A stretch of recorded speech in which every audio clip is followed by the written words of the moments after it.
اعوذ باللہ من الشیطان الرجیم بسم اللہ الرحمن الرحیم والذی نفسی بیدہ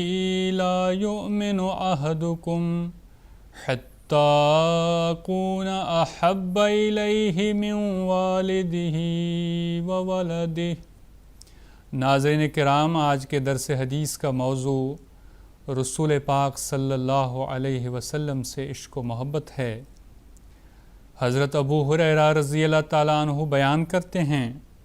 کہ رسول اللہ صلی اللہ علیہ وسلم نے فرمایا، والذی نفسی بیدہ، اس کی قسم ہے جس کے ہاتھ میں میری جان ہے، لا یؤمن احدکم، تم میں سے کوئی مومن نہیں،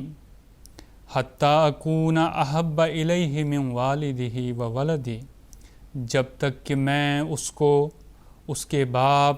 اور اس کی اولاد سے زیادہ پیارا اور محبوب نہ ہوں۔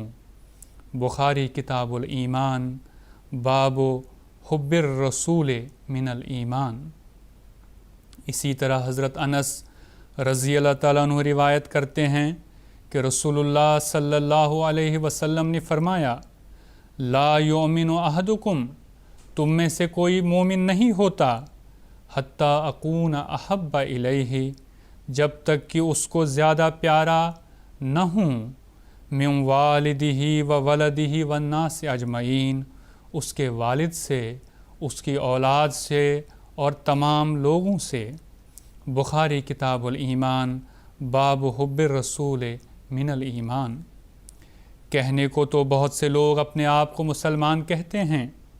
اپنے آپ کو سچا مومن قرار دیتے ہیں، اور دوسروں پر جن سے ان کو ذرا بھی کسی بات میں اختلاف پیدا ہو کافر قرار دیتے ہیں اور دائرہ اسلام سے باہر نکال دیتے ہیں۔ اور ایسے لوگ بعض دفعہ ظاہری طور پر نماز روزہ کا دکھاوا بھی کرتے ہیں اور اپنے ظاہری اسلام کا بڑے تکبر سے اظہار بھی کرتے ہیں،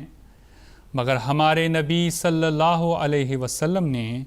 ان دو احادیث میں بھی جو شرط سچے مسلمان کے لیے لگائی ہے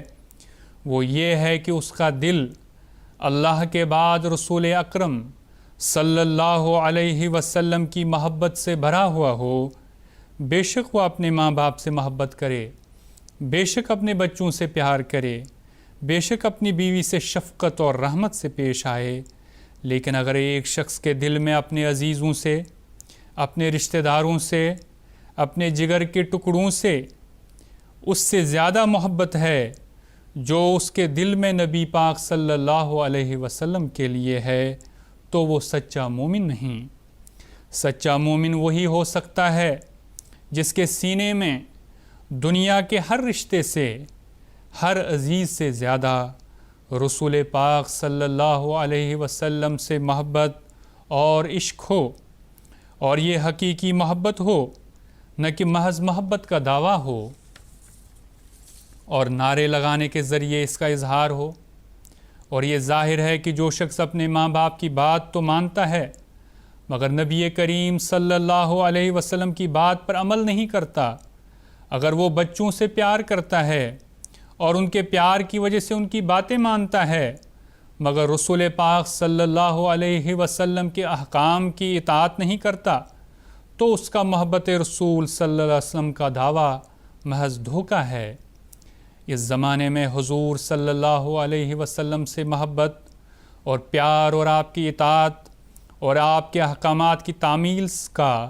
سب سے بڑھ کر نمونہ حضرت مسیح موعود علیہ الصلاۃ والسلام نے دکھایا ہے، جس کا اظہار آپ نے اپنے ایک شعر میں، اپنے ایک فارسی شعر میں اس طرح فرمایا ہے، بعد از خدا بعشق محمد مخمرم،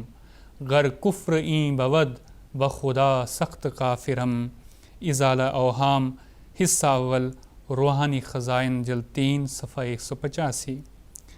کہ خدا کے بعد میں محمد مصطفیٰ صلی اللہ علیہ وسلم کے عشق سے مخمور ہوں، اور اگر یہ کفر ہے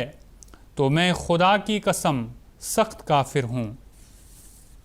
حضرت خلیفۃ المسیح الخامس ایدہ اللہ تعالی بنصرہ العزیز اس حوالے سے فرماتے ہیں تو یہ معیار بتایا ہے دنیاوی رشتوں کی مثال دے کر کہ صرف پیروی کا دعویٰ ہی نہیں کرنا، بلکہ یہ جو دنیاوی رشتے ہیں، والدین اور بچے، ان سب سے زیادہ میں تمہارا پیارا بنوں، مجھے تم سب سے زیادہ پیار کرنے والے بنو۔ صحابہ رضوان اللہ علیہم اجمعین نے، جن میں بچے بھی تھے، بوڑھے بھی تھے، جوان بھی تھے، انہوں نے اسی طرح قربانیاں دی ہیں اور اسی طرح پیار کیا ہے۔ بچوں نے اپنے والدین کو چھوڑنا گوارا کر لیا، مگر آپ کا در نہ چھوڑا۔ بس آج ہمیں بھی وہی مثالیں قائم کرنی ہیں انشاءاللہ، جس طرح آپ صلی اللہ علیہ وسلم نے فرمایا۔ جو اسلام کی تعلیم ہے اس کو ماننا ہے، اس پر عمل کرنا ہے اور دنیا کی کوئی پرواہ نہیں کرنی۔ آپ صلی اللہ علیہ وسلم کے لیے جو غیرت اور محبت اور عشق ہمارے دلوں میں ہونا چاہیے، اس کے مقابلے میں ہر دوسری چیز اور ہر دوسرا رشتہ اور ہر قسم کی غیرت جو بھی ہو، اس کی کوئی حیثیت نہیں ہونی چاہیے۔ حضرت اقدس مسیح موعود علیہ السلام کو حضرت صلی اللہ علیہ وسلم کی اتنی غیرت تھی کہ آپ معمولی سی زیادتی بھی برداشت نہیں کر سکتے تھے۔ آپ کو ایسی باتیں سن کر جس قدر غم اور تکلیف پہنچتی تھی وہ ناقابل بیان ہے۔ آپ علیہ السلام ایسے شخص کی شکل بھی دیکھنا گوارا نہیں کرتے تھے جس نے حضرت صلی اللہ علیہ وسلم کے متعلق کوئی نازیبہ بات کی ہو۔ اور جب عیسائی مشنریوں نے حضرت صلی اللہ علیہ وسلم کے خلاف بعض بہتان گڑھے، اس زمانے میں تو آپ کی انتہائی کرب اور تکلیف کی کیفیت ہوتی تھی۔ آپ خود بھی اس کیفیت کا نقشہ کھینچتے ہوئے بیان فرماتے ہیں کہ عیسائی مشنریوں نے ہمارے رسول اللہ صلی اللہ علیہ وسلم کے خلاف بے شمار بہتان گھڑے ہیں اور اپنے اس دجل کے ذریعے خلق کثیر کو گمراہ کر کے رکھ دیا ہے۔ میرے دل کو کسی چیز نے کبھی اتنا دکھ نہیں پہنچایا جتنا کہ ان لوگوں کے اس ہنسی ٹھٹھے نے پہنچایا ہے جو وہ ہمارے رسول پاک صلی اللہ علیہ وسلم کی شان میں کرتے رہتے ہیں۔ ان کے دل آزار تان و تشنی نے جو وہ حضرت خیر البشر کی ذات والا صفات کے خلاف کرتے ہیں، میرے دل کو سخت زخمی کر رکھا ہے۔ خدا کی قسم، اگر میری ساری اولاد اور اولاد کی اولاد اور میرے سارے دوست اور میرے سارے معاون و مددگار میری آنکھوں کے سامنے قتل کر دیے جائیں اور خود میرے اپنے ہاتھ اور پاؤں کاٹ دیے جائیں اور میری آنکھ کی پتلی نکال پھینکی جائے اور میں اپنی تمام مرادوں سے محروم کر دیا جاؤں اور اپنی تمام خوشیوں اور تمام آسائشوں کو کھو بیٹھوں، تو ان ساری باتوں کے مقابل پر بھی میرے لیے صدمہ زیادہ بھاری ہے کہ رسول اکرم صلی اللہ علیہ وسلم پر ایسے ناپاک حملے کیے جائیں۔ بس اے میرے آسمانی آقا، تو ہم پر اپنی رحمت اور نصرت کی نظر فرما اور ہمیں اس ابتلا سے نجات بخش۔ آئینہ کمالات اسلام، روحانی خزائن، جلد نمبر 5 صفحہ 15۔ بس یہ ہے وہ غیرت جو حضرت اقدس مسیح موعود علیہ السلام میں تھی، اور یہ حضرت صلی اللہ علیہ وسلم کے لیے غیرت اور آپ کی محبت کے وہ معیار ہیں جو آپ اپنی جماعت کے ہر فرد میں دیکھنا چاہتے تھے۔ یہ حضور حضرت خلیفۃ المسیح الخامس ایدہ اللہ تعالی بنصر العزیز بیان فرما رہے ہیں، اور اس تعلیم کا ہی اثر ہے کہ یہ محبت جماعت کے دلوں میں پیدا ہوئی،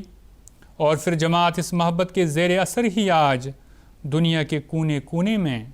آپ صلی اللہ علیہ وسلم کے پیغام کو پہنچانے کے لیے کوشاں ہے، اور آج دنیا کے کونے کونے میں اس غیرت کے تقاضے پورے کرتے ہوئے حضرت صلی اللہ علیہ وسلم کا پیغام جماعت کے ذریعے پہنچایا جا رہا ہے اور انشاءاللہ ہمیشہ پہنچایا جاتا رہے گا۔ یہ پیغام پہنچانے کے طریق اور دنیا کو چیلنج دینے کی جرأت، جیسے کہ میں پہلے بھی کہہ چکا ہوں،